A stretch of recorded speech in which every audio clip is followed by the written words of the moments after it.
मैं हूं सल्लन।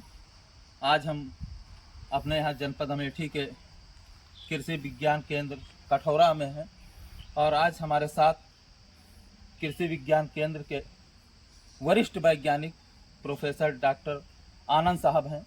आज हम कुछ किसानों के मुद्दे पर, कृषि के मुद्दे पर आज डॉक्टर साहब से जानेंगे कि किसानों को किस तरह से बताएंगे, उनके कृषि के बारे में बताएंगे और किसानों को किस तरह से फसल पैदावार करें, किस तरह से फसलों पर चर्चा करेंगे और किसान किस तरह से लाभान्वित होंगे। नमस्कार डॉक्टर साहब, आपका बहुत बहुत स्वागत है। नमस्कार डॉक्टर साहब, ये बताएं कि इस समय यहाँ पर धूप, इतनी धूप है और उसके बाद किसान जो है धान की नर्सरी एक तरफा लगभग डाल चुका है। क्या है इस समय, ये डालना चाहिए या नहीं? देखिए, बहुत अच्छा प्रश्न किया, बहुत समसामयिक प्रश्न है। इस समय आप सभी किसान भाई जो भी दर्शक इस वीडियो को देख रहे होंगे, सभी लोग देख रहे होंगे कि इस समय धूप बहुत तेज़ हो रही है, गर्मी भी बहुत ज़्यादा है, उमस है। ऐसी स्थिति में यदि किसान भाई नर्सरी डालते हैं और खेत को ज़्यादा ठंडा ना करके डाल देते हैं, तो नर्सरी डालने के बाद जो अंकुरण निकलता है, वो अंकुरण जो है कहीं ना कहीं प्रभावित होता है, तो हमारे पौधे कम बनते हैं। इसलिए यदि नर्सरी जो किसान भाई डाल रहे हैं उसमें निरंतर पानी लगाते रहें और पानी निकालते रहें, और जब भी पानी लगाएं तो शाम के समय लगाएं और हमेशा दिन में बहुत ज़्यादा पानी ना भरा रहे, क्योंकि पानी भरा रहेगा ज़्यादा तो पानी गर्म होगा, उससे नाजुक पौधे हमारे ख़राब होंगे। दूसरी चीज़, जो किसान भाई अभी नहीं लगाए हैं और लगाना चाह रहे हैं, उनके लिए यही सलाह है कि वो नर्सरी डालने से पहले खेत में 1-2 बार सिंचाई अच्छे से कर दें, जिससे खेत की मिट्टी, खेत पूरा ठंडा हो जाए। जब ये प्रक्रिया हो जाए उसके बाद पानी भर करके और लगाएं। लगाते समय ये ध्यान रहे कि शाम के समय ही नर्सरी की बुआई करें, कभी भी सुबह नर्सरी की बुआई ना करें। शाम को नर्सरी की बुआई कर देंगे तो जिससे रात में थोड़ा पानी हमारा ठंडा रहेगा।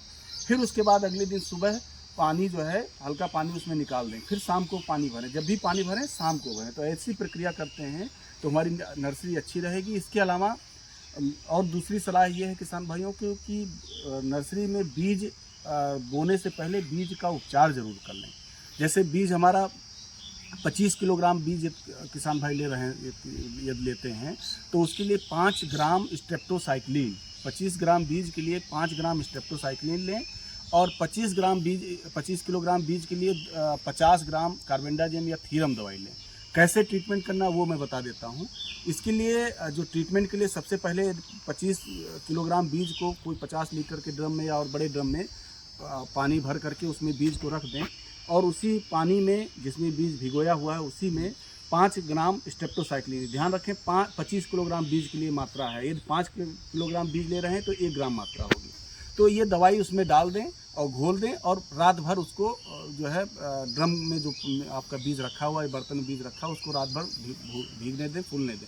इसके बाद सवेरे जब हम उसको निकाल करके बीज को छान लें, छानने के बाद में बीज को जब हम छान लें उसके बाद में एक जगह रख करके जब पानी निकल जाए उसमें कार्बेंडाजिम, यदि 25 किलोग्राम बीज लिया है तो 50 ग्राम कार्बेंडाजिम, या 5 किलोग्राम बीज लिया है तो 10 ग्राम, यानी कि 2 ग्राम प्रति किलोग्राम बीज की दर से उसमें छिड़क करके और अच्छी तरह हाथ से अच्छी तरह बीज को मिला दें बीज में। उसके बाद फिर अंकुरित होने के लिए ढक के रख दें। तो ऐसा यदि हम बीज उपचार करेंगे तो बहुत सारी कंडुआ या और बहुत सारी बीज जनित बीमारियां हैं, वो आगे चल के बीमारियों का प्रकोप कम होगा। डॉक्टर साहब, एक चीज़ और देखा है, जब से आप आए हैं लगभग 4-5 साल से यहाँ कृषि विज्ञान केंद्र, जब से आपका शिलान्यास को बना है यानी शुरू हुआ है, तो यहाँ पे काफ़ी बदलाव आपने कराया है। जैसे अभी तक यहाँ पर हमने देखा था कि लॉस की खेती होती थी, प्रॉफिट की नहीं। इस इलाके में आप भी देखे होंगे कि सबसे ज़्यादा धान, गेहूँ और सरसों। देखिए, हमारे आचार्य नरेंद्र कृषि विश्वविद्यालय के निरंतर प्रयास से और हमारे केंद्र के जो भी वैज्ञानिक और साथी सभी लोगों की मेहनत से ये केंद्र दिन प्रतिदिन तरक्की की ओर अग्रसर है। बहुत सारी जब ये स्थापना हुई थी तो केवल एक ऊसर प्लाट था, बहुत कुछ नहीं था केंद्र पे। धीरे धीरे बहुत सारी अवस्थापना सुविधाएं यहाँ बनी, प्रशासनिक भवन बना, हाईटेक नर्सरी बन रही है, एक पॉली हाउस, नेट हाउस बन रहा है। इसके अलावा मदर आर्चर्ड की स्थापना हुई, मुर्गी पालन इकाई की स्थापना हुई, बकरी पालन इकाई हमारे यहाँ कार्य कर रही है, केचुआ पालन एक इकाई कार्य कर रही है। बहुत सारी इकाइयाँ हैं किसानों को दिखाने के लिए इसके अलावा और बहुत सारे बीज का उत्पादन भी हम लोग करते हैं, खासकर मोटे अनाजों के बीज या और भूले बिसरी जो फसलें हैं जैसे बर्रे है, इसका बीज का उत्पादन हम लोग कर रहे हैं। तो हमारे केंद्र का प्रयास है, वैज्ञानिकों का प्रयास है कि किसानों को ज़्यादा से ज़्यादा इस केंद्र से उनको तकनीकी जानकारी मिले और सुविधाएं मिले। दूसरी चीज़, आपने जो प्रश्न पूछा, किसानों की खेती बहुत फ़ायदे की खेती नहीं हो रही है, इसमें मैं बताना चाहूँगा किसानों को कि यदि किसान भाई पारंपरिक खेती कर रहे हैं, पारंपरिक खेती में धान और गेहूं की जैसे हम पहले से करते आए वो खेती करते हैं, तो कहीं ना कहीं उनको फ़ायदा उतना नहीं। यदि हम अपनी और अपने परिवार की लागत मजदूरी जोड़ लें तो खेती एक तरह से घाटे का सौदा होगा। इसलिए यदि हम खेती से इनकम कमाना चाह रहे हैं, ज़्यादा फ़ायदा लेना चाहते हैं, तो हमें खेती में कुछ नया करने की ज़रूरत है। नया क्या कर सकते हैं? खेती में विभिन्नता या विविधीकरण अपनाएं। जैसे हम धान गेहूं की खेती कर रहे थे तो उसमें सब्जी की खेती कर लें, सीजनल सब्जी, या समय से आगे या समय से पीछे की सब्जी कर लें। इसके बाद सीजनल खेती है या बागवानी कर लें, पपीते की खेती कर लें, केले की खेती कर लें, और तरह तरह की सब्जियों की खेती है।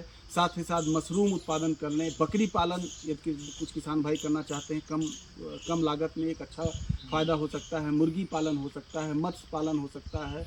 तो इस तरह की जो भी कृषि आधारित रोजगार हैं हमारे, जो करना चाहे किसान, जिनके पास कम ज़मीन है, उसमें कम ज़मीन में भी कृषि आधारित रोजगार यदि अपनाएंगे तो कम लागत में एक बहुत अच्छा मुनाफा प्राप्त करेंगे। लेकिन एक ही दृष्टिकोण हमें अपनाना पड़ेगा यदि हमको खेती से फ़ायदा लेना है, हमें खेती में व्यवसायीकरण लाना पड़ेगा।